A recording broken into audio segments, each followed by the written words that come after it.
cómo reportear ciencia. Dice que es sábado, pero sabemos que es miércoles. Yo me equivoqué ahí, es una cuestión mía, pero pues ahí estamos, ¿no? Y obviamente esta cuestión de cómo reportear ciencia tiene, a final de cuentas, una particularidad importante porque nosotros entendemos como periodista, o como maestro, nosotros entendemos lo que es pues una fuente de información. Cuando hablamos de periodismo, son todas aquellas personas o son todo aquello que me permite obtener una nota. Hay fuentes oficiales, hay fuentes no oficiales, hay fuentes extraoficiales que me permiten obtener información.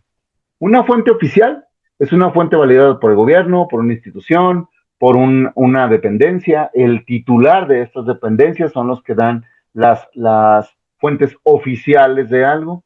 Yo tengo una fuente no oficial que puede ser cualquier persona que me diga, oiga, yo vi esto, oiga, pasó esto, yo estoy seguro que vi esto, yo presencié tal cosa. ¿Por qué, no, por qué es no oficial? Porque estamos atentos o en cuestiones donde pues esta persona a lo mejor del miedo o del impacto que está teniendo, pues tendrían alguna cuestión importante a lo mejor de cambiar estas percepciones. Y tenemos fuentes extraoficiales que si bien están dentro de la dependencia en la cual estoy reporteando, pues no, si bien está cerca del director, está cerca de la persona que puede dar una información oficial, no es tan oficial. Son estas filtraciones que se dan dentro del periodismo.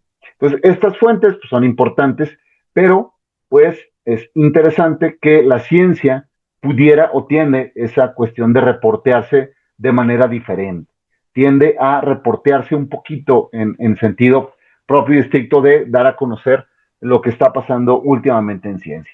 Por lo tanto, vamos a recordar un poquito los géneros periodísticos que vimos la sesión pasada. Tenemos géneros informativos, géneros de opinión y géneros interpretativos. ¿Recordamos eso? Tenemos a la noticia, el reportaje, la entrevista y la crónica. Esto hicimos un trabajo en el cual pudimos identificar estos cuatro en un trabajito ahí que estamos haciendo, que les digo que no tiene formato, es formato libre. Ustedes pueden hacerlo como ustedes y su creatividad se los manda. ¿Sale? Tenemos géneros de opinión, estos géneros que a lo mejor no son a veces tan cómodos de leer o no son tan cómodos de entender, pero que pues, siempre son representativos de un periodismo importante, que es el editorial. Yo les decía, el editorial es el pensamiento del medio, es de qué manera van a tratar las noticias, de qué manera van a tratar, ¿cómo se llama? La cuestión propiamente dicha de la información que se mete en un medio. También tenemos una cuestión importante con la columna editorial. Una cuestión ahí que tenemos que estar informados, ¿no? Una columna se le llamaba así porque normalmente los periódicos tipo Sábana, que eran grandotes, esos periódicos tenían una columna en las esquinas, que esas eran las columnas de opinión. Actualmente se pueden trabajar en una página porque ya son formatos más chiquitos, pero anteriormente así se llamaban. Y esas columnas normalmente lo que buscan es traducir o informar acerca de la vida diaria, de la política, de algo que tiene que ver con una opinión informada. Es decir, yo investigo para que esa opinión tenga estas características. Yo les decía, por ejemplo, Germán Dehesa en el Reforma tenía su columna y hablaba acerca de lo que le pasaba con sus hijos o con su esposa o su ex esposa. Ha habido columnistas de muchos sentidos, desde la vida cotidiana hasta cuestiones políticas. Y esto es una opinión, porque si bien es informada, pero a final de cuentas es tamizada por el tipo de opinión que tenga el columnista. También entendemos la crítica. La crítica periodística normalmente va a ser en un sentido social o político, que puede ser también económico, que permita, por medio de datos validados, estudiados y reporteados, podamos tener una situación de crítica en ese sentido. Les digo, estos géneros de opinión a veces no son tan cómodos de leer, sobre todo porque nosotros estamos acostumbrados a leer cosas que están a favor o están en coherencia con lo que nosotros pensamos, ya sea político, económico o socialmente. Pero normalmente esta información me permite relacionar o me permite entender pues algunos puntos de vista dentro de lo que está pasando en el acontecer nacional. También tenemos estos géneros interpretativos, como la crónica interpretativa o el reportaje documental. Las crónicas interpretativas no son otra cosa más que contarte cómo pasó algo partiendo desde la interpretación del periodista. Puede ser lo más apegado a la realidad, como puede también ser algo que me imagino que pudiera llegar a pasar. ¿Me explico? Por ejemplo, yo en mi caso, yo viví una experiencia por ahí del 2001, 2002, donde me invitaron o me mandaron como reportero a cubrir la llegada de Continental Airlines aquí a Zacatecas. Y pues yo muy feliz porque era mi primera oportunidad, era de mis primeras oportunidades de reportaje internacional. Y pues me fui a Houston. ¿Y qué creen? El viaje era de un día y llegamos un viernes y el sábado nos cae un hermoso huracán. Y el huracán no nos dejó salir del aeropuerto por 3 días. Para mí, que estaba en mis pues inicios en esta cuestión de periodismo internacional, yo ya había tenido mucha experiencia reporteando nacionalmente y estatalmente, pues me tocó estar perdido, varado, sin agua, sin casi agua, porque se terminó todo en el aeropuerto de Houston, y sin comida. Y todavía pasaban las escenas así de Houston, eh, con las personas arriba de los camiones y la inundación de la ciudad y todo eso, ¿no? Entonces, yo hice una crónica interpretativa. ¿Qué interpreté yo de eso? ¿Qué se vivía en el aeropuerto? ¿Qué pasaba con las personas que estaban haciéndolo, ¿no? ¿Cómo se llama? En la ciudad. Y fue entretenido porque pues me encargué de estar reporteando, estar preguntando, estar haciendo eso, pero era una crónica de lo que estaba pasando, lo que pasaba hora a hora dentro de un aeropuerto, qué es lo que pasaba con un huracán. Te regresé con bien, todo no llegó, no pasó a mayores, pero pues es una crónica interpretativa. En ese sentido hubo gente que hizo crónicas muy apegadas a los tiempos y que había pasado en Houston en ese momento. Entonces, pues eso pasa con el 11 de septiembre, se hicieron crónicas interpretativas, crónicas formales, y con otros tantos sucesos se hicieron de esa manera. Y también tenemos una cuestión importante con el reportaje documental. El reportaje documental, o bien conocido también como documental, es un género que interpreta lo que está pasando. Yo la sesión pasada les pasé, bueno, les puse ¿cómo se llama? Un pequeño fragmento de Bowling for Columbine. ¿Cómo inicia este reportaje documental, o este documental, que realmente no inicia directamente con una información dura, sino que inicia, pues, técnicamente con un contexto de lo que estaba pasando en ese momento en Columbine, Colorado.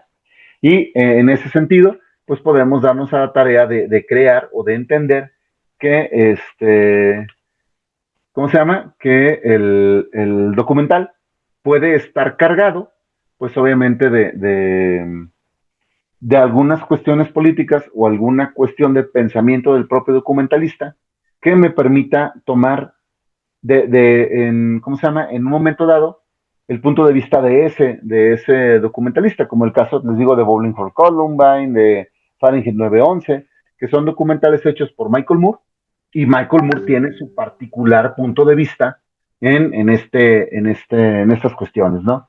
Dentro ¿cómo se llama? Dentro de la pauta de dar información. Entonces, en esta cuestión o en estos géneros periodísticos, entendemos que existe la información, entendemos la forma en la cual estoy retomando esa información y la forma en que hago lo posible para que la gente se entere de esa información. ¿Cómo se llama? Muchas de las ocasiones tenemos que tener a nuestro lado, pues obviamente una gente que nos permita entender de mejor manera un contexto. Por ejemplo, yo no entendía el, el, la cuestión de Columbine. O sea, Columbine, que es una ciudad pequeñita, en Colorado, que es una ciudad que era una ciudad como muy cotidiana, muy normal, y pasa esta cuestión de una matanza, ¿no? O por ejemplo, con lo que ha pasado en otro tipo de tiroteos en Estados Unidos. A lo mejor no entendemos el contexto y este tipo de, ¿cómo se llama?, de documentales nos permite entenderlo. Entonces, todos estos géneros tienen a final de cuentas una forma de reportearse, una forma de escribirse, una forma de entender cómo vamos avanzando en esta información. Pero, pues, lo que nos atañe es la ciencia, y la ciencia, en cierta manera, no se parece tanto a los sucesos de día con día. No se parece a si hacen una marcha o si hay un choque o si existe una cuestión política o si una cuestión social. La ciencia tiene otra característica importante. Tiene una situación donde pues es vista de manera diferente en muchos contextos o en muchas situaciones a lo que nosotros estamos acostumbrados a ver o estamos acostumbrados a entender en ese sentido de la información. ¿Hasta aquí vamos bien? ¿Deditos arriba? Los que no, pues escriban sus preguntitas para el final. Recordamos que a las 5:30 nos vamos 10 minutos ¿cómo se llama? De descanso para que podamos tomar agua o podamos ir al baño, cosas por el estilo. Entonces, en ese sentido, esta información o esta forma de tomar información para nosotros es importante. Hay una cuestión que quiero hacer muy claro con esto. No todos los hechos, no todos los sucesos llegan a ser tan fáciles de interpretar, porque puede ser que no entendamos la importancia de la nota, puede ser que no entendamos la trascendencia de la persona a la cual se está entrevistando o por qué están trabajando. Puede ser que los contextos o la información que estén trabajando no sea tan fácil de entender como pasa en algunas ocasiones en economía o en campo o pasa en algunas cuestiones de política. Pero eso no nos exime a investigar acerca de qué es lo que está pasando y qué repercusiones tiene con la gente. Porque la información, al final del día, tiene esa repercusión y tiene esa importancia en la cual yo la voy a tomar. Puede ser, como les decía la sesión pasada, que no sea tan importante para mí porque está pasando en otro lado y a mí no me afecta del todo. Pero si me le explican, a lo mejor puede ser importante ese punto porque la puedo tomar como un conocimiento general. Y es ahí donde nosotros tenemos una importancia capital como divulgadores, como periodistas de ciencia, que a veces también se aplica un poquito en el arte.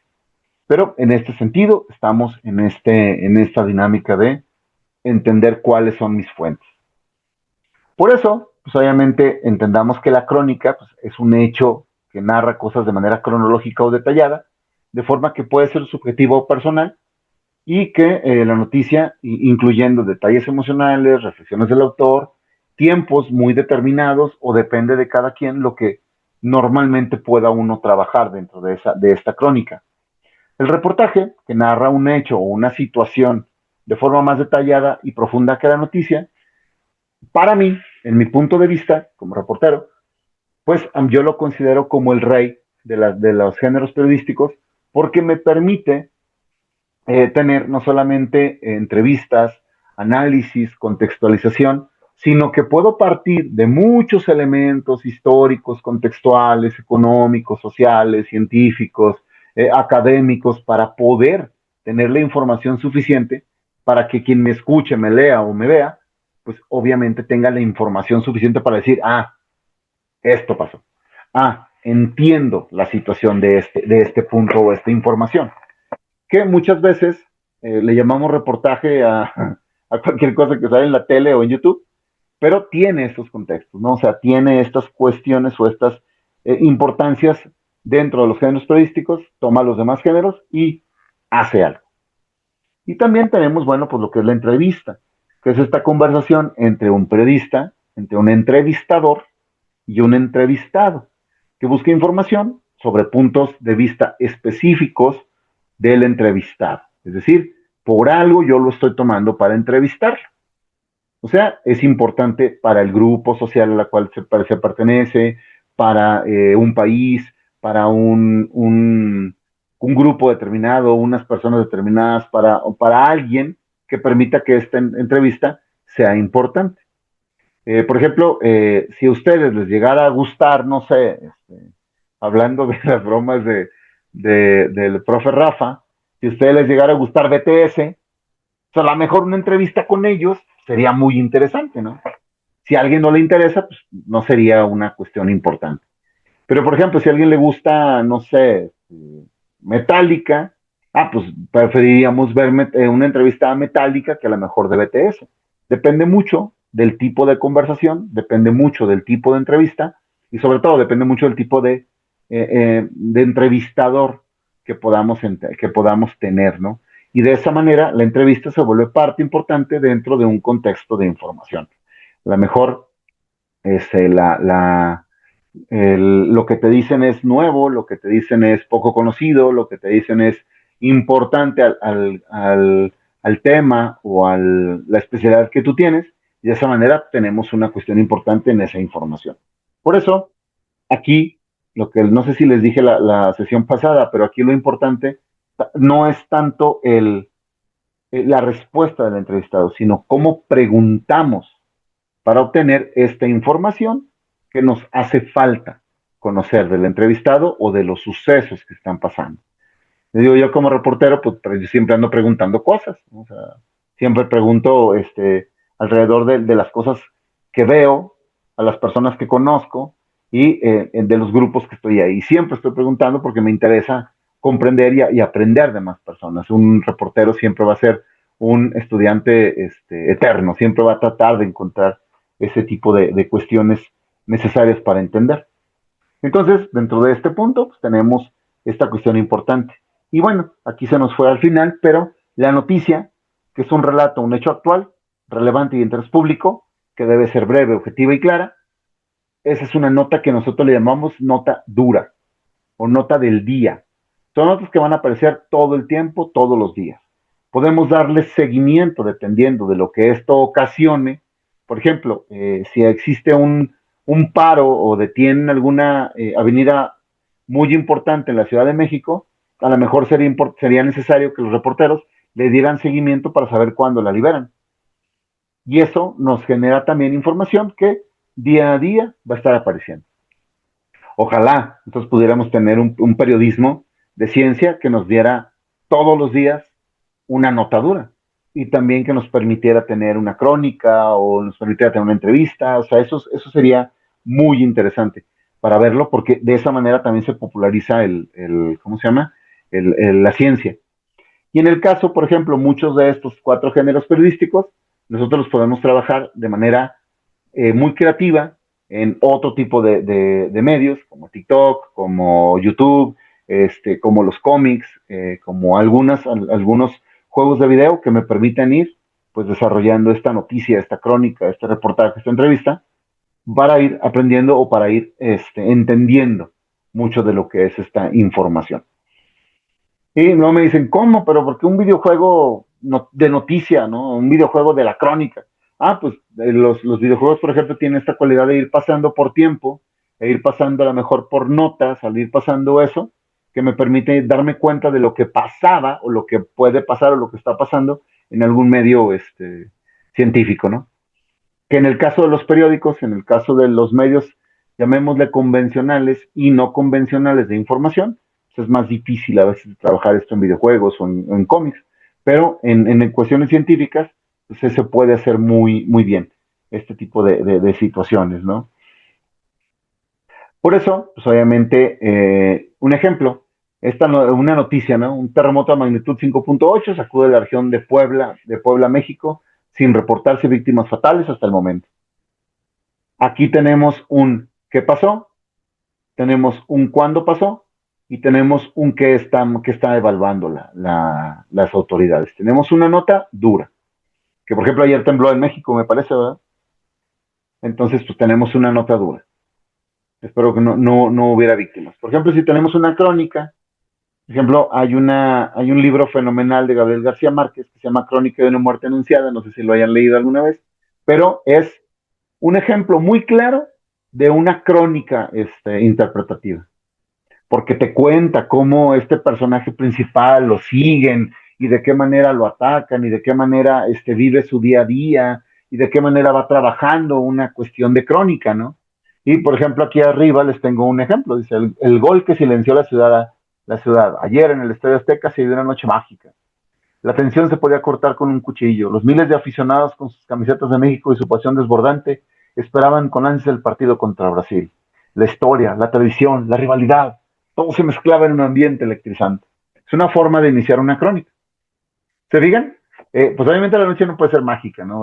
Si lo vemos de manera muy lógica, muy científica, pues no existe la magia. La tensión no se puede cortar con un cuchillo, pero es una forma de empezar una crónica. Y de esa manera podríamos iniciar diciendo, no, exactamente a las 6 de la tarde el equipo tricolor saltó a la cancha. Después el verde amarela a las 6:15. Entonces podemos ir armando una crónica basándonos en los tiempos en los que está pasando. Por ejemplo, pues está el reportaje, les digo que se nutre de nota dura, entrevista, crónica. Es por eso que le llaman el rey de los géneros periodísticos. Creo que eso ya lo hemos dejado claro. Y la entrevista, que aquí espero se vea, pero déjenme, me voy para atrás, porque este es un guión de una entrevista que es un ejemplo simplemente, ¿no? Por ejemplo, estas se les conoce como entrevistas cerradas, en el cual pues, es una entrevista, es una pregunta, respuesta, pregunta, respuesta. Aquí lo genial de una entrevista como de este tipo es obviamente tener una entrevista más abierta, una entrevista que podamos ir haciendo crecer, partiendo de lo que yo escucho del entrevistado y también partiendo de lo que yo veo en el entrevistado, que eso también es importante. Mm, Ojo muchachos, yo no puedo leer a las personas, yo no puedo adelantarme a lo que me puede decir o pensar que puedo pensar lo que me va a decir el entrevistado. Lo que sí puedo hacer es observar al entrevistado y ver cómo se comporta, qué es lo que está pasando, cómo está viendo las cosas para saber qué preguntas pueden ser incómodas, qué preguntas me ayudan más a la entrevista y de qué manera ir tratando de esa manera al entrevistado. Cosa que a veces creemos que es nada más pelotear respuestas, preguntas y respuestas, ¿no? Y a veces no, a veces hay que detenernos y escuchar lo que nos está diciendo la persona para saber cómo ir preguntando cosas. Muchas de las ocasiones hay entrevistadores que tratan de llevarse la entrevista desde su lado. O sea, si tú le dices que fuiste a Acapulco, él te explica el por qué y cómo y cuándo fue a Acapulco, a Tijuana, a Los Cabos y cómo se divirtió. Entonces ya no lleva la entrevista, es decir, ya no te ayuda a comprender lo que tú, entrevistado, quieres decir, sino lo que el entrevistador puede juzgar alrededor de lo que tú estás diciendo. Y no es tan bueno ese tipo de cuestiones. Si bien puedes contar alguna anécdota tuya, tiene que servir por fuerza a que el entrevistador, a que el entrevistado te suelte, te vaya soltando esa información para hacerlo una plática. En cuestión política, en cuestión social, podríamos entender que a lo mejor pudiéramos hacer preguntas incómodas. Pero en cuestión de la ciencia, la idea es que entrevistar a alguien sea formativo y constructivo a tu entrevista.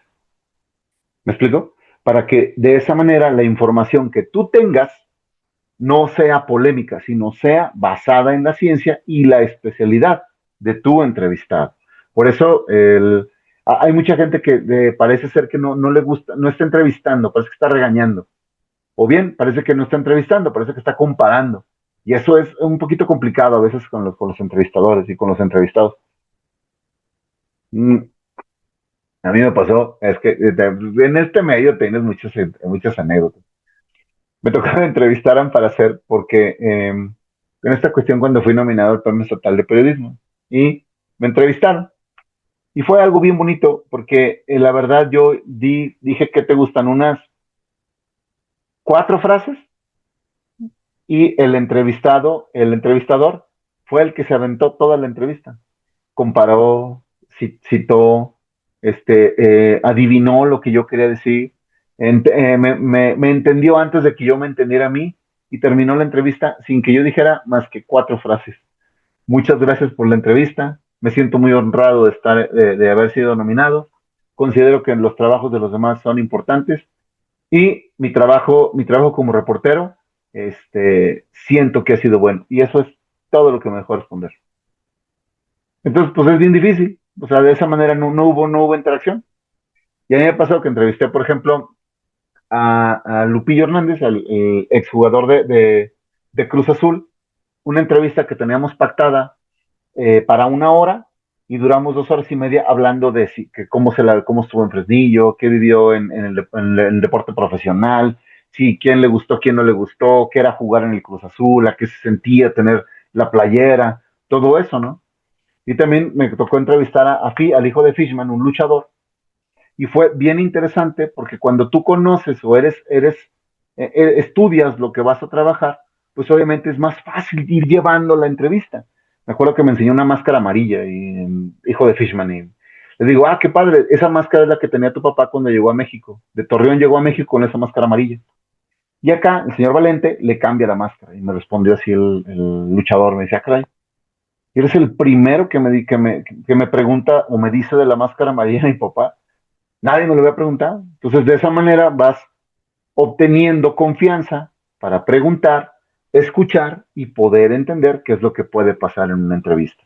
No porque sea yo muy buen entrevistador, digo, sí soy buen entrevistador, pero hay gente mejor que yo que puede jalar información, que puede hacer sentir muy cómodos a los entrevistados, pese a que les haga preguntas incómodas. Y eso son gente muy inteligente que lo hace. Hasta aquí vamos bien. Levanten sus deditos. Si les reitero, si tienen alguna duda o un comentario, me lo apuntan para al final lo platicamos o lo vemos, ¿no? Que eso es lo padre. Entonces, en ese sentido, los géneros de opinión, pues los géneros de opinión periodística son estos textos que expresan una postura personal o colectiva sobre un tema de interés, utilizando ciertos argumentos que me permiten apoyar esa postura.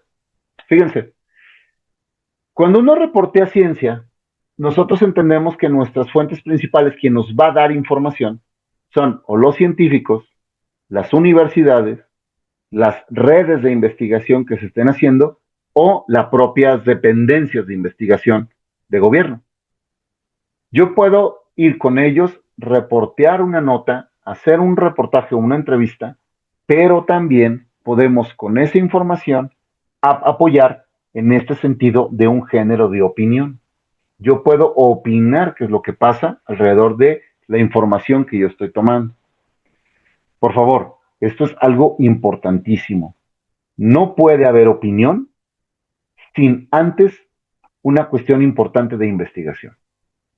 En la vida diaria, uno puede opinar cualquier cosa con tu familia, con tus amigos, con otros compañeros, pero ya cuando se va a meter a un periódico, una revista, a un TikTok, a lo que ustedes gusten, una opinión siempre tiene que ir validada y acompañada de un argumento investigado.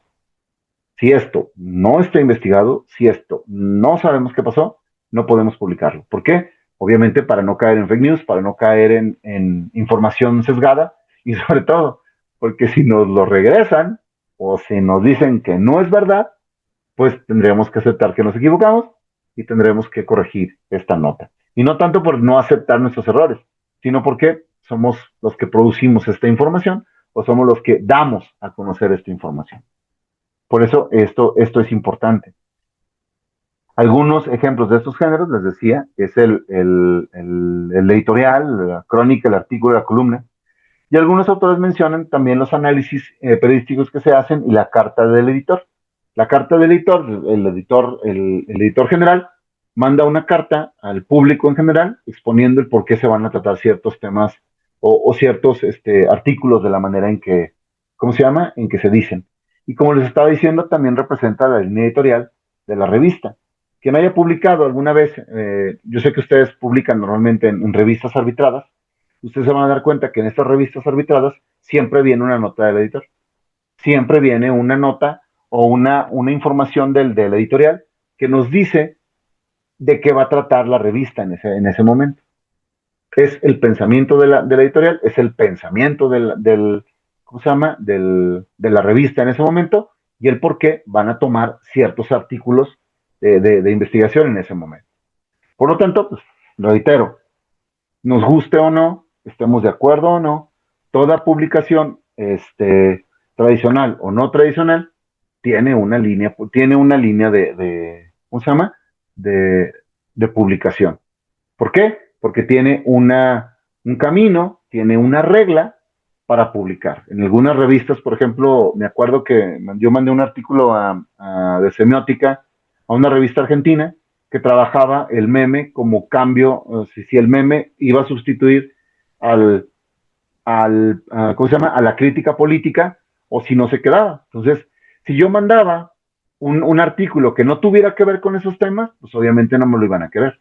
Tenía que acoplarme a lo que me estaban diciendo que tenía que publicar.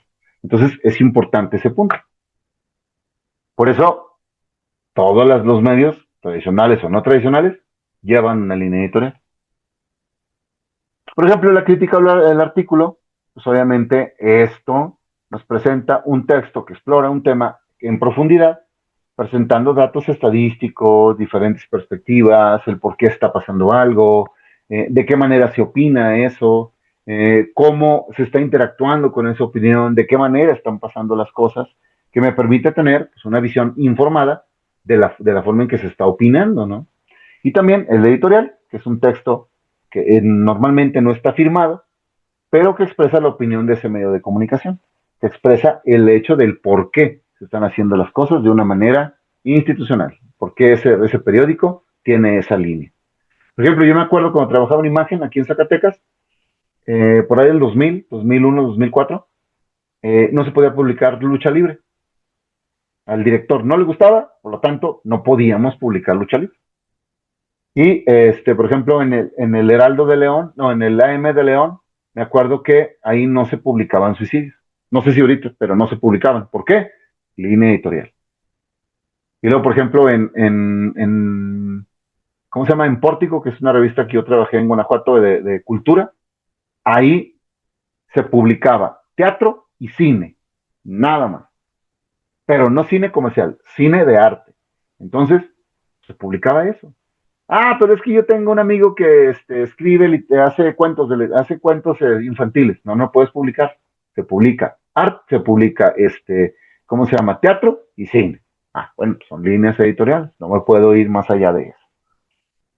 Y también, bueno, pues la columna, que les digo, ese es un texto breve, personal, o frecuentemente firmado, que ya hay, de hecho hay columnistas que se les paga dinero por hacer esa columna y pueden ir cambiando de periódico a periódico dependiendo de lo que, ¿cómo se llama? Dependiendo del título o de la columna que tengan. De hecho, hay columnistas que son, eso sí, son dueños de su columna, son dueños de su contenido y la venden en diferentes, ¿cómo se llama? En diferentes periódicos porque es su contenido. Y eso es lo que lo hace a lo mejor valioso por la cualidad del tipo de periodista que lo está haciendo, ¿no? Entonces, estos géneros, si bien no son muy utilizados en el periodismo de ciencia, sí es importante conocerlos, sí es importante reconocerlos para evitar caer en malos entendidos entre los géneros, porque hay gente que a veces me publica o me dice, es que esta nota dura tiene mucha opinión. No, no es una nota, es una opinión o es una columna. O por ejemplo, lo que pasó al principio de la sesión, ¿no? Es que yo estoy en desacuerdo, que los reporteros opinen. Ah, bueno, es que en ese momento ellos no son, en ese sentido, el reportero, se convierte en columnista, o se convierte en parte de los editorialistas del canal o del periódico. Ah, son medios diferentes, son formas diferentes de presentar algo. La recomendación, no se queden con uno. No sé, si ustedes, independientemente de lo que les gusta, pues a lo mejor ven, no sé, el Chapucero, ¿cómo se llama? Chumel Torres, a Televisión, a Televisa, TV Azteca y Milenio. Ah, pues ya tengo muchas maneras de ver una noticia, lo contrasto con mi realidad y yo puedo sacar una expectativa personal. ¿Vamos bien? Por eso, pues lo ideal es no quedarse con uno solo, medio. De esa manera, pues nos desinforman más rápido. Ahora bien, dentro de estos géneros, por ejemplo, los géneros periodísticos interpretativos son aquellos que además de informar, no solamente nos informan, sino nos interpretan y analizan una cuestión del mismo, ¿no? añadiendo ciertos elementos subjetivos, ciertas cuestiones o contextualizaciones que nos permite observar, opinar o valorar lo que está pasando, en lugar de simplemente narrar los hechos.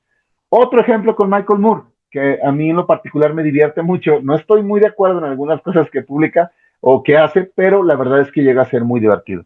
Parte de eso es lo que les voy a mostrar ahorita en un video, porque es mejor un ejemplo audiovisual para que vean en qué sentido puede ser esta cuestión de ¿cómo se llama? De periodismo interpretativo.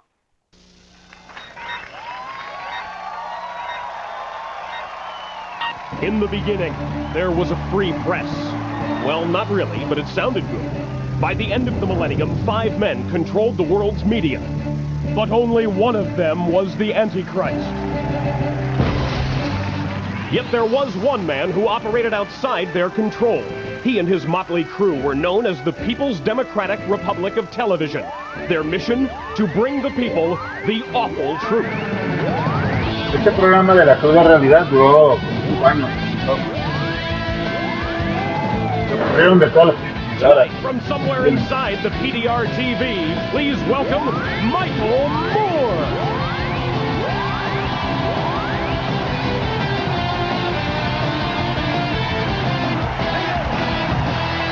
Thank you very much. Thank you.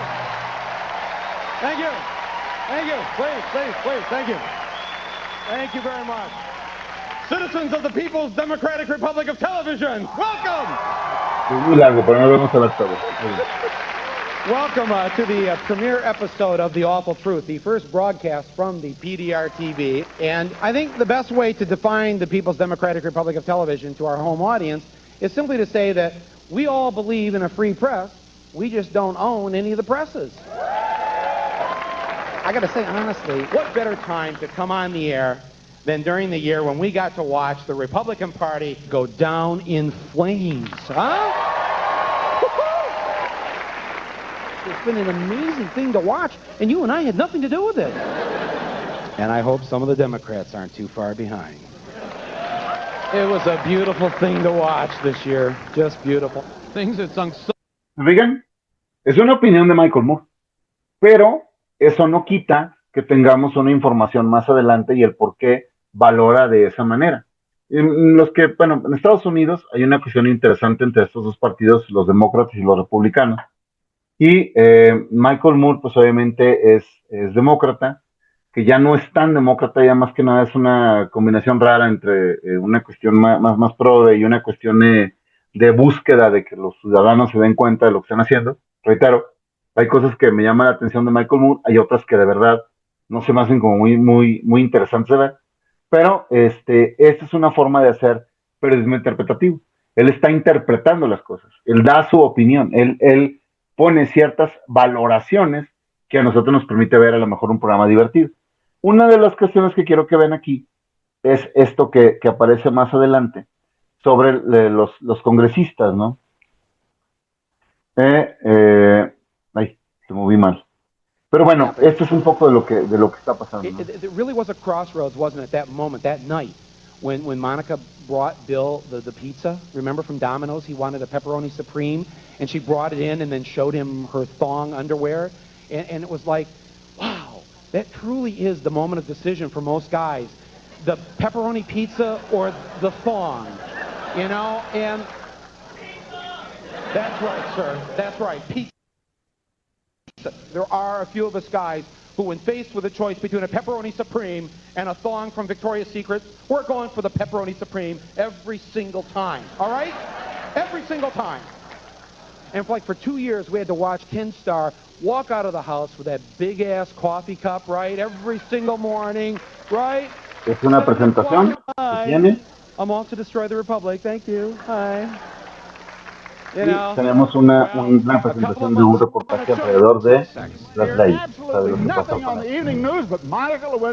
And what single fact did this multi-year, $50 million investigation uncover? That middle-aged men have affairs with younger women. $50 million for that? I could have told you that for $50.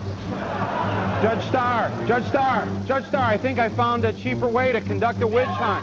Pornographer, titillator, smut peddler, lawyer, Tool of Beelzebub! You are a tool of Satan, sir! I see him!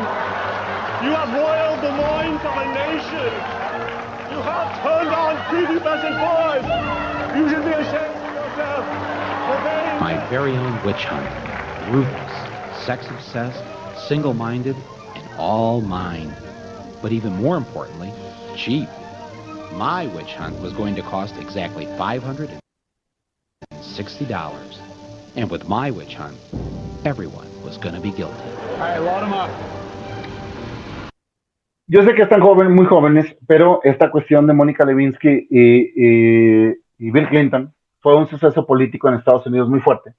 Y precisamente se hizo una cacería de brujas donde todos eran culpables y se gastaron $50 millones en tratar de entender qué había pasado. Michael Moore, en su papel, dijo, ¿saben qué? Esto es muy caro, entonces vamos a ridiculizar esta búsqueda haciendo la propia.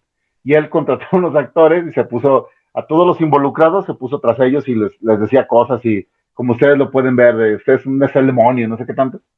Y de esa manera pues, se descubrió que la verdad, o lo que dijo Michael Moore, se cumplió en cierto sentido, en el punto importante de que estaban perdiendo dinero y estaban perdiendo tiempo realmente para enjuiciar o para dar una validación de la información de lo que pasó con Bill Clinton. Esto es periodismo interpretativo. Se hizo un reportaje, se trabajó de una manera muy, muy caricaturesca, pero a final de cuentas la información es real. Se gastaron $50 millones, se tuvo en los reportajes y en los periódicos y medios en la televisión, en el periódico, aparecía esta cuestión de Mónica Lewinsky y Bill Clinton, y la forma en que se trabajó, pues obviamente tiene una cuestión interesante dentro de la política estadounidense. Por eso les digo, este es un ejemplo de periodismo interpretativo, no hay mejor manera que verlo, porque pues, al final de cuentas entendemos este punto importante dentro de lo que pues se hacía, ¿no? O se hace en el periodismo interpretativo. Michael Moore, de reconocerlo, tiene documentales muy interesantes, tiene documentales muy valiosos en mucho sentido a nivel político y social, pero también hay que ser conscientes que no tiene la verdad absoluta. Él solamente presenta una versión de lo que está pasando. Y él ganó un Oscar por Bowling for Columbine, que después con Fahrenheit 9/11, pues obviamente lo corrieron de los Oscars y jamás lo volvieron a invitar. Entonces, bueno, tiene una cuestión en crítica política, en otra cuestión interesante dentro de este punto. Pero, pues es una forma de verlo, ¿no? Y esta cuestión interesante. Pero bien, ¿cómo se reportean estos géneros? ¿En qué sentido se va trabajando estos géneros en función de la ciencia? ¿Cómo le hacemos para trabajarlo? Bueno, pues aquí lo importante es ir a las fuentes, ¿no? No, esa fuente no es, olvídenlo, esa fuente no. Pero la relación del periodismo con la ciencia, hay que tener cuidado con ese tipo de géneros periodísticos, porque después uno no puede caer en la tentación o en la trampa de la ideología, que muchas veces nosotros tenemos creencias ciegas o argumentos falaces que hacen que nosotros opinemos o determinemos cosas que la ciencia no están haciendo. Por lo tanto, por ejemplo, me pasó hace poquito, me preguntaron, oye, ¿quién me puede dar datos de agua? Ah, no, pues vayan a Conagua, se puede ir a Conagua, se pueden trabajar con los investigadores de ambiental que están trabajando el tema de agua y de ahí pueden surgir más información. Ah, no, pues fueron con una persona que era, según es experta en agua de Tlacote, y le preguntaron acerca del por qué el agua era milagrosa. Entonces dices, ay caray, o sea, yo entiendo su creencia, entiendo que considere que el agua de Tlacote es milagrosa, pero no es ciencia, o sea, tenemos que darnos a la tarea de entender en qué fuentes vamos a trabajar, ¿no? Esta fuente no, esta es otra fuente. Y en ese sentido, pues es tremendamente importante comprender que una fuente informativa es cualquier persona, cualquier evento, fíjense, puede ser cualquier persona que conozca del tema, que sea especialista del tema o que haya vivido lo que te va a contar. Hay un montón de gente que entrevista. Es que usted vio el accidente. Sí, estaba en mi casa lavando los platos y escuché y salí y yo lo vi, como el carro le pegó. No, no lo viste. O sea, tú lo estás diciendo, estabas en tu casa, no viste lo que pasó. Por ejemplo, en cuestión de especialistas, en cuestión de gente que domina el tema, tenemos que ir porque es mi fuente informativa. Una red, el presidente de la red, por ejemplo, de investigación, un investigador reconocido, una persona que esté en contacto con los proyectos que están haciendo, alguien que entienda a ciencia cierta o a cabalidad qué es lo que está pasando en ese evento, es mi fuente informativa. Reitero, yo tengo una fuente oficial, que es estas personas que les estoy diciendo. Yo tengo una fuente no oficial, que es una persona que a lo mejor vivió el evento, que estuvo ahí, pero que no tiene una cualidad de, ¿cómo se llama?, de investigación, no es un experto.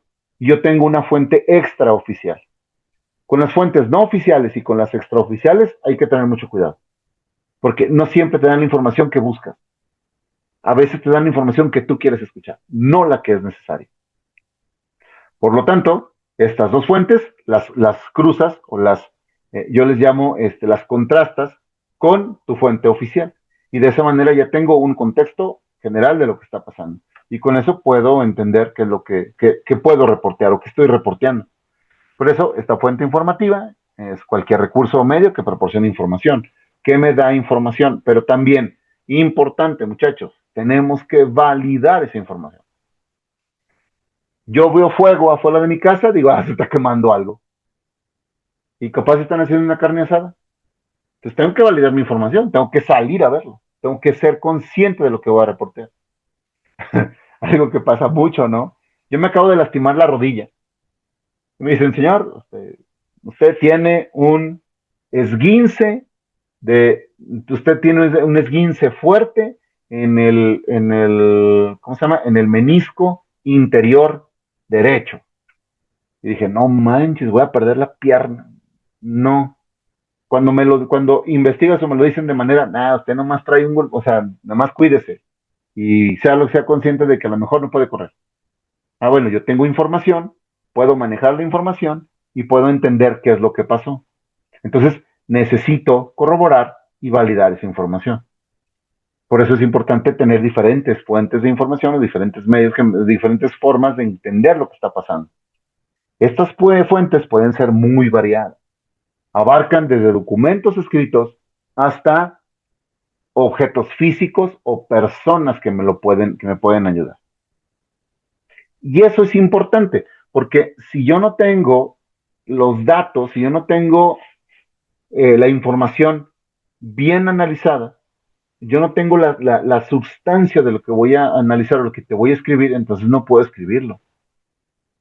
Pasa mucho es que yo opino que, pues sí, o sea, es tu opinión, pero si no está validada, si no está fundamentada en un argumento científico, entonces no queda otra cosa más que una opinión seca. Y mira, todos tenemos opiniones. Las opiniones son como el ombligo, todos tenemos una. Ya depende de ti a quién se lo enseñas, pero todos tenemos uno. Eso es una cuestión bien básica. Entonces, necesitamos entender que esta opinión tiene que estar validada, tiene que estar cerciorada en un sentido propio y estricto con la información válida. Por eso, la elección de las fuentes de información adecuada es crucial, especialmente en la investigación académica, especialmente cuando se busca información confiable y relevante para gente de a pie, para gente que no está acostumbrada a ver esta cuestión de niveles, ¿cómo se llama? Académicos. Un eclipse, ¿no? ¿Por qué no puedo ver un eclipse sin protección? Y la gente, porque te quedas ciego. Esto en realidad no tanto, pero sí es un riesgo. Entonces, si yo les explico que te quedas ciego, yo voy a crear pánico. Entonces lo que hago o lo que se busca hacer es entender el por qué se cree que te quedas ciego o cuáles son los daños oculares que tienes al ver un eclipse. Pasó en la pandemia, ¿no? Este artículo que se publicó alrededor de la ivermectina. Yo pongo mucho ese ejemplo porque me llama mucho la atención, sobre todo porque la gente la gente realmente creyó que la ivermectina iba a curar el COVID y no fue así. Entonces, sí tenemos que tener estas fuentes informativas validadas y tenemos que darnos a la tarea de entender qué es lo que está pasando. Por eso, en ese sentido, pues es importantísimo poder eh, observarlo nosotros, verlo nosotros. Yo les digo, el periodismo es una actividad personal. O sea, nadie te lo puede contar. Tú tienes que verlo, tienes que investigarlo, tienes que reportearlo, tienes que ir con la persona. Yo puedo preguntarle dos, tres cosillas por teléfono, pero cuando lo veo al investigador, cuando lo veo a él, ahí es donde yo puedo hacer mi trabajo periodístico. Otra cosa, analizar, construir ese conocimiento, hacer lo posible por entenderlo, darlo a conocer. Es necesario que sea, es importante que nosotros tengamos ese trabajo humano. Y o sea, hay muchas IAs, pero mi cerebro, mi capacidad humana, me permite determinar cosas que la IA no. Y obviamente también preguntar, ser curiosos. Cuando yo tengo una duda, preguntarla. O sea, no tengan miedo de parecer tontos. El periodista científico es todo menos eso. Por eso pregunta, porque quiere averiguar, porque quiere ayudar a las personas a comprender ese punto, ¿no? Y bueno, construir el conocimiento, ir construyendo con lo que te van diciendo, ir construyéndolo en ese análisis de pensamiento crítico importante dentro de ese factor. Estábamos viendo esta cuestión del periodismo, estábamos hablando de cómo reportear, quiénes son nuestras fuentes, cómo están esas fuentes, qué tengo que preguntarle, y es importante entender esto. Yo sé que ustedes en sus áreas de expertise son muy buenos, por algo están dando clase, pero sí hay que abrir nuestra mente para poder aprender. Y en ese sentido, el aprendizaje es vital para poder seguir o continuar con esta creatividad para poder hacer preguntas. Hay situaciones en las cuales yo a lo mejor no puedo ser tan directo o yo no puedo poner la información tal cual. O sea, no, hay palabras técnicas, hay cuestiones que a lo mejor no todos pueden llegar a entender de manera muy clara, que es ahí donde yo puedo utilizar estas explicaciones, analogías, cosas que me permiten explicar de manera clara a las personas qué es lo que está pasando. Por eso también es bueno ser creativo. Ya sé, hay gente que dice, no, es que yo no soy nada creativo. No, sí lo eres, porque como preparas clase, como haces las cosas, tiene un elemento de creatividad. A lo mejor estamos acostumbrados a esta creatividad artística, ¿no? Esta creatividad artística que pintan y que hacen cosas. Bueno, nosotros tenemos otro tipo de creatividad, que es importante entenderlo y de esa manera podemos ir construyendo nuestra información, partiendo de estas fuentes informativas que se tienen. También por eso, pues obviamente, hay que observar más de lo que se habla. Miren, hay científicos, por ejemplo, que no son tan hábiles, por ejemplo, para hablar, se cohíben. Y, o bien, hablan demasiado rápido de muchas cosas a la vez. Entonces, lo importante aquí es observar, que es ser conscientes de lo cotidiano y de lo extraordinario que está pasando para empezar a preguntar. Si bien no lo vas a interrumpir de tajo, pero sí momentos en los cuales tú puedas preguntar, momentos en los cuales te permitan ayudar lo que te está diciendo, lo que estás viendo, lo que te están ayudando a entender, para que eso sea parte de tu nota, ¿no? Para que esto sea parte de la información que tú estás manejando. Hay que observar, siempre es bueno observar, y muchas de las ocasiones el observar me permite entender dónde exactamente está la nota. Obviamente hay que estudiar, hay que ir analizando, interesarse por lo que se estudia, analizar lo que se está estudiando y con todo respeto, muchachos, pero ser humilde con lo aprendido y contagiarlo a los demás. Hay veces que ya lo entendí. Bien, ¿qué vas a hacer? Tenerlo yo. Es mío, mi conocimiento, los demás que le hagan como quieran. No, hay que ser humilde con lo aprendido, hay que ser humilde con lo que no podemos aprender tan rápido y a final de cuentas darlo a conocer. Es muy padre cuando tú das una nota y le ayudas a las personas a comprender cosas. Eso es básico en esta cuestión del periodismo científico. Y obviamente el punto de ser curioso. preguntar. Fíjense, yo puedo llegar con un político y decirle, oiga, ¿qué opina usted acerca de la situación del país? Y me puede decir el político, no, estamos muy bien, nadie más en el mundo ha solucionado los problemas de corrupción y violencia. Bueno, está bien. Yo salgo a la calle, veo que no, o salgo a la calle, veo que sí, tengo una opinión. Pero con un científico, imagínense lo hermoso que es llegar y preguntarle algo referente a un experimento, un descubrimiento, una investigación que esté haciendo. O sea, por ejemplo, en física, en química, en transmisores, en cuestiones aerodinámicas, en tanta cosa que hay, ¿no? Entonces, estas preguntas es bueno tener curiosidad, es bueno buscar la manera de comprender, de preguntar, comprender y darlo a los demás. Por eso las preguntas son importantes. Hay que escuchar y empezar a preguntar. Hay que escuchar y ver de qué manera podemos obtener esa información. Reitero, en nota dura, en cuestión política, social, económica, deportiva, por ejemplo, me daba mucha risa entrevistar a los de fútbol porque les preguntabas, bien, este, oye, fue un partido intenso. Eh, ¿Cómo te sentiste en la cancha? Y te respondían, bueno, dimos lo mejor que pudimos, y estuvimos trabajando muy fuerte, el equipo es muy bueno, y por ejemplo, si perdieron, bueno, nosotros nos equivocamos y perdimos. Y ya. Y luego, en otro partido, ganaron. Y decían, no, es que el equipo fue muy bueno, dimos lo mejor de nosotros y esta vez nos tocó ganar. Entonces, son escenarios comunes, son escenarios que muchas veces hemos escuchado. No le puedes preguntar otra cosa porque vienen saliendo del partido.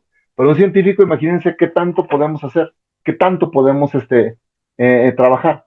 Por eso, sí es muy recomendable tener como una guía de preguntas que bien, se los puedes pasar al entrevistado, o bien, si tú vas a reportear un evento, por ejemplo, no sé, una feria científica, vas a reportear, por ejemplo, no sé, un torneo de robosumo, si vas a una olimpiada de matemáticas, de química o de física, pues tienes que tener en la idea qué vas a hacer, qué es lo que se hace, cómo se hace. Porque, por ejemplo, yo he visto notas de eso y después de resolver 60 cálculos, salió campeón de matemáticas. ¿Qué cálculos son? O sea, ¿qué hizo para ganar? ¿Los demás se equivocaron? ¿Él lo hizo más rápido? ¿Qué fue lo que pasó? ¿Cómo construyes eso? ¿Cómo le ayudas al niño, por ejemplo? ¿Cómo le ayudas a un muchacho, a un niño, que diga, no le hagas, está bien interesante participar en una olimpiada de química, una olimpiada de matemáticas? ¿Cómo lo convences? Por eso no solamente es decir, pues ganó. Pues hizo 20 problemas de matemáticas y ganó. No, pero ¿de qué tipo? ¿Qué fue lo que pasó? ¿Cómo llegó a eso? ¿Cómo se preparó? Todo eso es importante para tenerlo, para tener una información. Por eso también, le reitero, o sea, el punto central también es la memoria. O sea, cómo voy construyendo ese conocimiento, cómo voy trabajando la memoria alrededor de las grandes herramientas de un periodista. Muchas veces, les decía la vez pasada, muchas veces no tienes oportunidad de grabar o de escribir. Entonces tienes que construir con lo que tú ya sabes lo que está pasando enfrente de ti. Para muchos dirán, Lagas, eso no se puede. No, sí se puede, pero hay que saber cómo, pues, practicar con eso. Así como nos aprendemos nuestras clases, así como nos aprendemos el nombre de los alumnos. O sea, ir construyendo y ir imaginando cómo puedo hacer posible lo voy a decir así, no porque sea así, pero lo ininteligible, incomprensible. ¿Cómo hacer que esto, que es difícil de ver, se vea? ¿Cómo le hago para diseñar algo que la gente lo entienda, como si pudiera entenderlo siempre? Reitero, en las cuestiones de la nota dura, o sea, te dicen, no, es la política exterior, los cambios, y el dólar sube, el peso baja, el Dow Jones, y ya, o sea, uno está acostumbrado a eso, da igual. Pero en cuestión de este conocimiento, ¿cómo le hacemos para entender el Dow Jones? ¿Cómo le entendemos para entender eso? ¿Cómo le hacemos para entender la ciencia? Y aparte que sea interesante. Entonces, mi forma de reportear, mi forma de preguntar, mi forma de observar las cosas, también me permite ir creando esa imaginación y recordando qué pasó o cómo se siente descubrir algo, que eso es fundamental para esto. Entonces, la forma en que yo pregunto, cómo me acerco, cómo interactúo con mi fuente, también es importante. Por ejemplo, en la Noche de las Estrellas, ¿no? Aquí en Zacatecas, el Poli participa mucho en la Noche de las Estrellas. Y cuando vamos, me gusta preguntarle a los muchachos, oye, ¿y aquí qué? No, pues es que aquí son experimentos, tal cosa. Ah, órale, ¿y qué haces? ¿Cómo lo haces? ¿Quién te motivó? Esto a dónde va, esto qué pretende, si hago esto, ¿qué pasa con esto? Entonces, todo eso me permite ir entendiendo de una manera muy clara qué es lo que está pasando y el escenario de cómo vas trabajando y cómo vas entendiendo este punto. Miren, hay una anécdota que me acuerdo mucho, uno de mis hijos, el más grande, le encantan las plantas, las suculentas y las carnívoras, y le encantan las plantas desde que tenía como 8 años.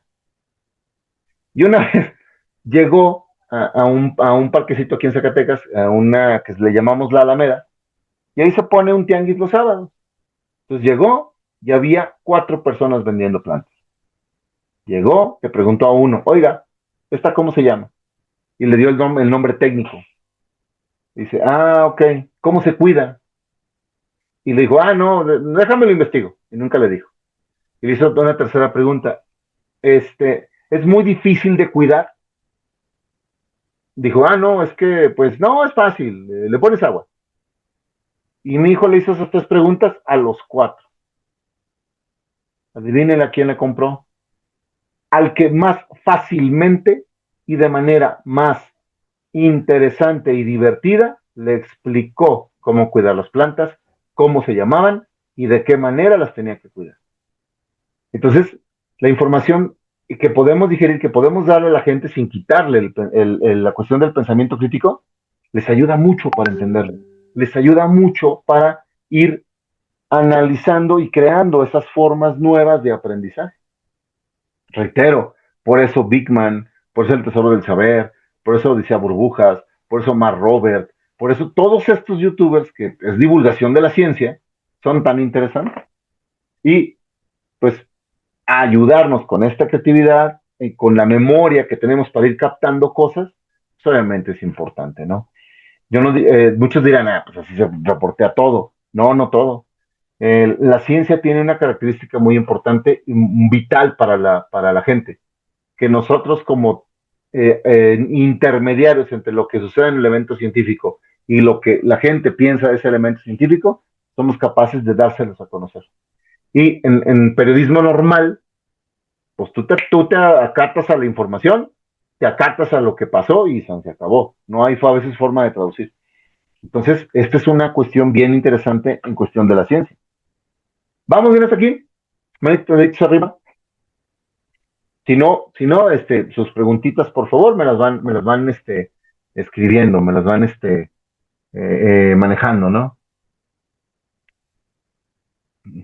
A mí lo que me encanta del periodismo, pues, obviamente, es que puedes conocer un montón de gente y un montón de personas y un montón de sucesos que están pasando en el mundo, en el medio, que de otra manera no podrías ver. Me acuerdo mucho cuando trabajaba acá en Imagen de Zacatecas. Yo trabajaba en deportes, me daban mi actualización de prensa, entonces yo podía pasar a los partidos de fútbol, los demás gratis. Obviamente trabajaba. Pero imagínense ustedes que tienen esta posibilidad de reportar sucesos científicos que nadie más ha visto, que son inéditos en sus escuelas. Eso es lo padre, eso es lo más divertido de este punto, ¿no? Y es importante interesar. Ahora, la tecnología pues, es importante, no olvidemos que también es una buena herramienta, pero por favor, no caigamos en falsas modestias o demos el privilegio solo a lo tradicional. No solamente la memoria, no solamente esas libretas, ya hay grabadoras tecnológicas, ya hay gadgets tecnológicos que podemos utilizar para poder reportear, para poder grabar. qué bueno que aquí no está el doctor Daniel Solís, pero por ejemplo, a mí se me ocurrió, entrevistó a un premio Nobel aquí en Zacatecas y con su teléfono celular estábamos grabándolo para TikTok y cuando le hizo las preguntas chidas, me olvidó grabar. Y pues tuvimos que grabarlo en otra ocasión. La verdad es que este físico fue muy buena onda y pudimos grabarlo otra vez. Pero pues, utilizar un teléfono, utilizar una grabadora, algo que me permita también determinar o detectar estas cosas que están pasando alrededor. Ojo, estas son gadgets tecnológicos, son herramientas. No es todo tu trabajo. El grabarlo no significa que no observes. El grabarlo en video no significa que no modules tu voz o le busques preguntar cosas importantes. Entonces, es una herramienta, man. Sale porque a veces me dicen, es que pues tú dijiste que con la memoria y tengo que acordarme de todo. No, no tanto así. A lo mejor una grabadora, un teléfono celular, ahorita es útil para poder grabarlo, ¿no? Que no hay que caer, te digo, en esas falsas modestias de no, es que yo soy tradicional, entonces yo con la memoria, no, es que yo con la libreta. No, hay grabadoras y hay otras cosas que podemos utilizar en ese sentido.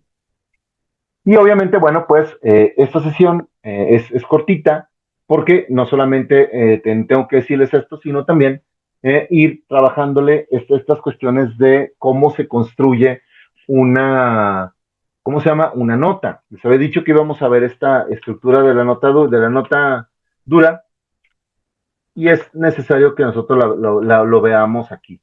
Considero yo que es bueno tener un videíto y yo se los voy explicando conforme vayamos viendo el videíto, para que no sea nada más mi voz.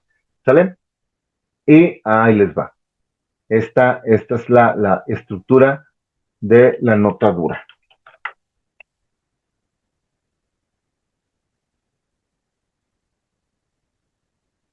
Ay, se me perdió el video. Espérame.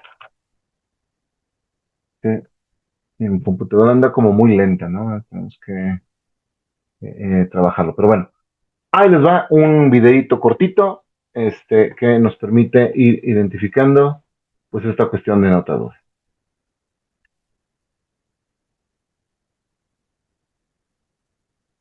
Hola amigos, en el día de hoy hablaremos sobre la nota periodística. ¿Qué es la nota periodística? Función de la nota periodística, estructura de la nota periodística y características de la nota periodística. Así que comencemos de inmediato. Una nota periodística es un tipo de noticia reciente que se coloca en el periódico. Esta narra los hechos de manera clara y sencilla. Es uno de los tipos de textos que más se utilizan en la actualidad para narrar las noticias del momento. Podemos encontrar estas notas en los periódicos físicos o digitales, siendo su principal característica la brevedad con la que narra los hechos. Los temas que aborda va desde contar algo sobre una persona a un acontecimiento que sea de interés para todos los lectores. Son uno de los textos más demandados hoy en día, pues sus cualidades son ideales para que el lector entienda toda la información de manera fácil y rápida. ¿Cuál es el objetivo de la nota periodística?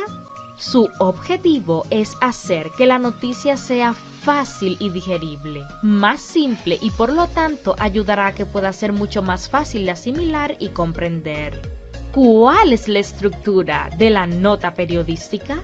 Epígrafe o antetítulo se coloca antes del título y nos da una breve noción de lo que tratará el texto, un nuevo hallazgo, un fallecimiento, un robo, entre otros. El título o titular, texto de entrada y publicado en mayor tamaño que en un número limitado de palabras resume la información y llama la atención del público. Este debe ser preciso y conciso. Bajada o subtítulo. Es una breve oración de aproximadamente 2 líneas que describe un poco más el título o agrega alguna idea que no se pudo colocar en el título. La entradilla, conocida como lead, es el primer párrafo del texto en el que se concentran los datos más relevantes de la noticia. El cuerpo, donde ocurre y se profundiza la entradilla y se avanza en la exposición de la noticia. El cierre o remate, que no es más que la conclusión en donde se añaden las ideas secundarias o se brinda al lector información suplementaria.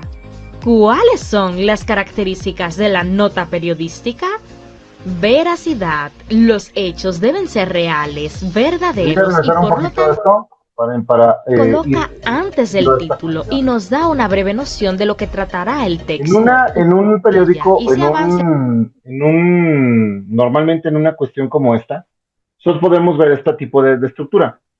Esta es una epígrafe, la cuestión de qué es lo que está publicando. Nosotros a esta parte de título le llamamos cabeza.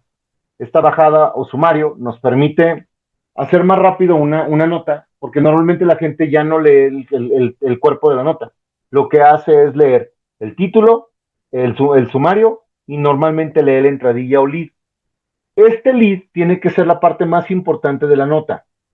Cuando hablamos de nota dura, este tipo de notas necesita entenderse como una pirámide inversa.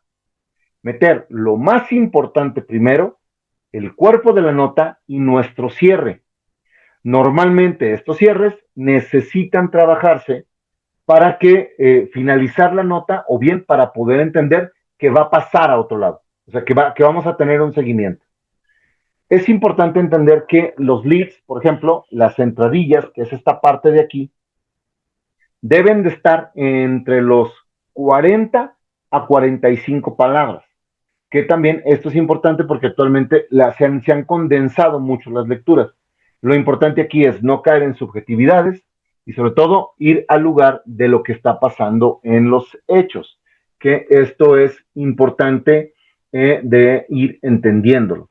Por eso la nota dura o la nota periodística requiere una parte más, es una nota muy rápida. Por lo tanto, el hecho de nosotros tener este la cuerpo, exposición de la noticia, igual que con las ideas el cierre o remate, que no es más. Yo tengo la entradilla que me explica de manera muy breve lo que voy a tratar la nota, tengo la explicación rápida de algo y mi cierre, que es mi último párrafo en el cual yo puedo decir si va a haber más información, si va a cerrar la nota o si se trabaja netamente así.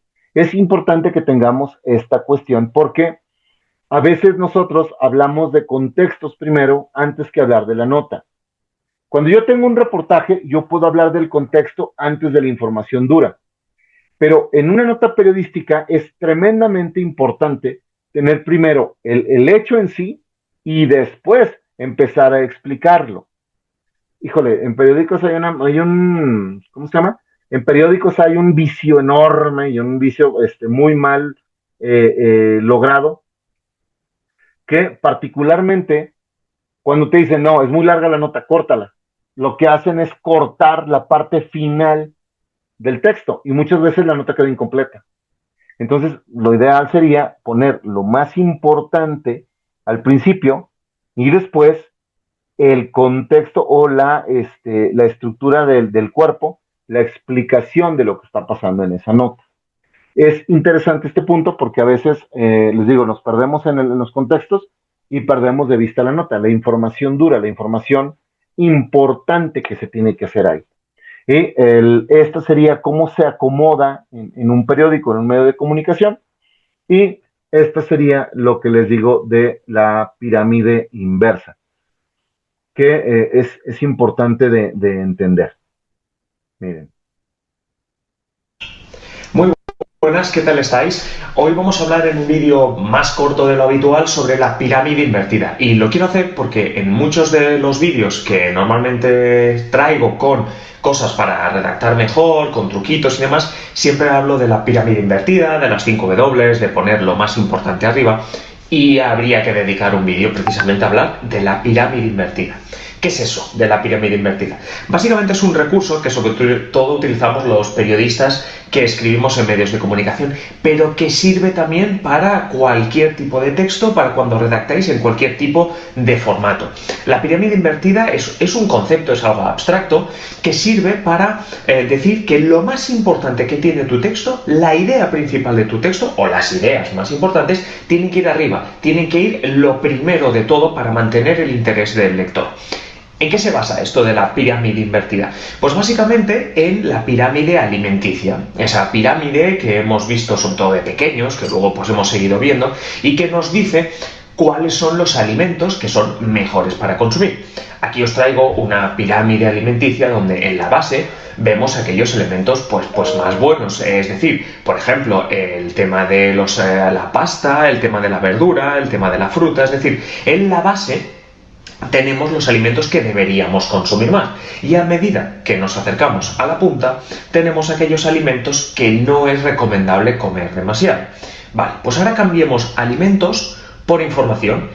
Entonces en la base estará la información más importante. Vale, pues le damos la vuelta, invertimos la pirámide y arriba del todo, obviamente, el título, porque tiene que contener lo más importante. Esto lo hemos visto en el vídeo, por ejemplo, de elementos del texto. Y entonces después, cuando vamos bajando, es decir, cuando nos acercamos a la punta, que recordad, en el caso de los que redactamos está al final, vamos bajando en orden de importancia. En el primer párrafo recordad también que en otros vídeos hemos hablado de las 5 W, el qué, el cuándo, el dónde, el por qué. Nos acercamos a la punta. Regresar a este punto. Fíjense, el título es parte, para muchos periodistas lo ponen como parte de la nota. Yo les recomiendo que el título o la cabeza de la nota sea trabajada de manera diferente. Pero hay una regla en el periodismo que se dice que lo que está dentro no es, lo que está dentro no puede estar afuera. Lo que está en la cabeza no puede estar en la nota. Es particularmente para no repetir información. Entonces, mi entrada tiene por fuerza que responder alguna de estas preguntas. Si recordamos las reglas de redacción, entendemos que un párrafo corresponde a una idea, lo que significa que voy a poder responder a lo mejor 1, 2 o 3 preguntas de este tipo. A lo mejor no puedo responder todas las 5 preguntas o todas las 6 preguntas, pero me voy a acercar a que el hecho sea lo más posible o lo más condensado en nuestra entrada, nuestro lead, de 35 a 45 palabras. Eso es básico. Mi cuerpo de la nota, que es la parte del medio, ahí sí yo voy a poder meter contextos, antecedentes, hechos, declaraciones, todo aquello que me permita entender el por qué entré con este lead. Y al final de mi pirámide inversa, voy a tener los hechos menores y la conclusión de lo que estoy escribiendo.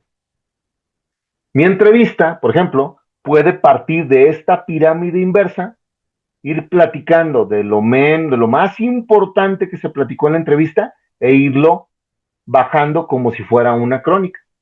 O bien, una crónica no tendría pues esta estructura. ¿Me explico? Y esto es lo interesante de recordar, en el caso de los que redactamos está al final. Vamos bajando en orden de importancia. En el primer párrafo recordad también que en otros vídeos hemos hablado de las 5 W, el qué, el cuándo, el dónde, el por qué. Es decir, 5 preguntas que deben estar contestadas en el primer párrafo. Por eso, porque el primer párrafo debe contener también lo más importante, y a medida que vamos bajando en el texto, iremos poniendo cositas de recurso. Por cierto, ¿de dónde viene esta manía que nos ha entrado ahora de poner lo más importante?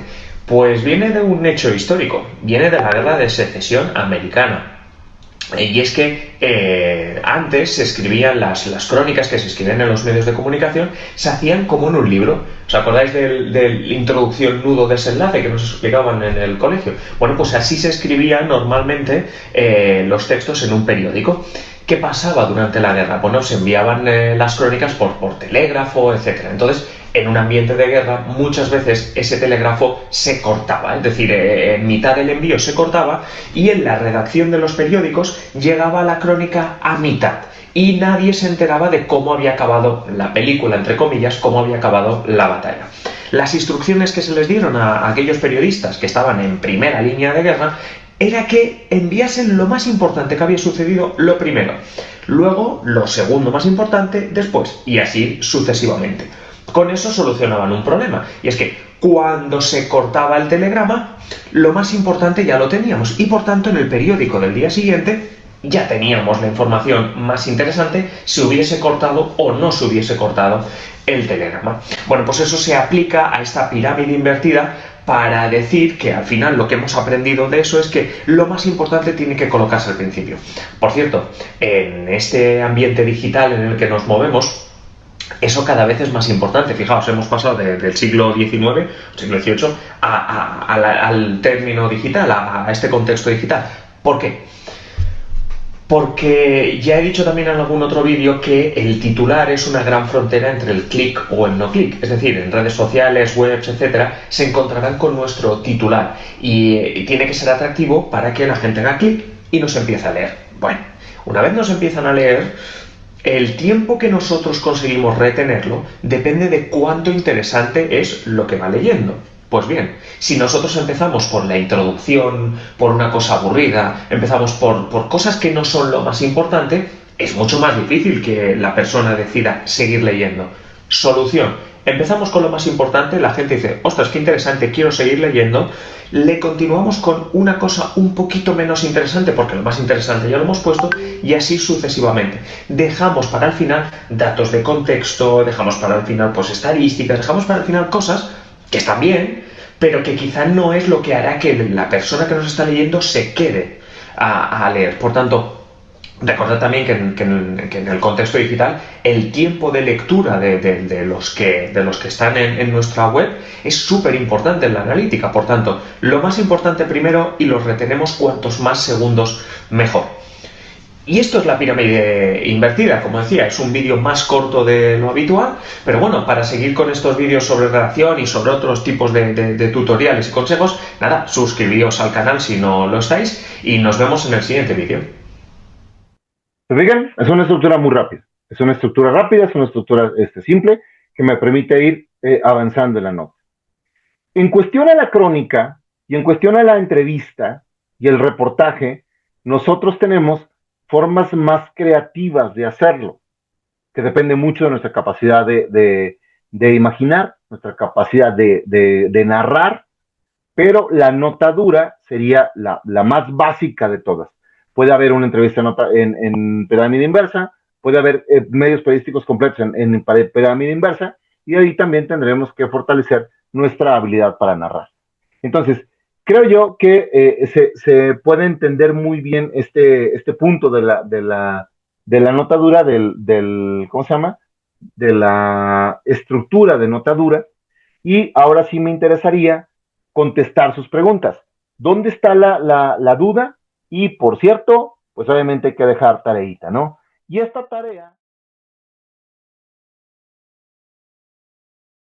tarea es muy sencilla. Vamos a escribir un cuento de una cuartilla y media si gustan, y donde ustedes van a ser los protagonistas. Van a contar cómo ustedes presenciaron su evento histórico científico favorito. No sé, por ejemplo, la llegada a la luna. Imagínense que ustedes están en la luna, que ustedes llegaron con ellos, y eres el reportero que me va a decir qué fue lo que pasó. El cuento va a ser de una cuartilla, máximo 2, como dice aquí. Cuenten su historia con buena ortografía, buena sintaxis y que sea emocionante. Traten de emocionarnos con esa historia. Por ejemplo, no sé, imagínense cuando no sé, la bomba atómica, ¿no? Dice que está feo, pero a lo mejor hay gente que le puede gustar eso. Decir, no la hagas, yo quiero imaginarme cómo hubiera sido estar con los científicos cuando se probó la bomba atómica. O por ejemplo, ¿qué fue lo que pasó cuando se inauguró el colisionador de hadrones? O qué fue cuando los hermanos Wright, en una locura, aventaron un avión y voló por primera vez.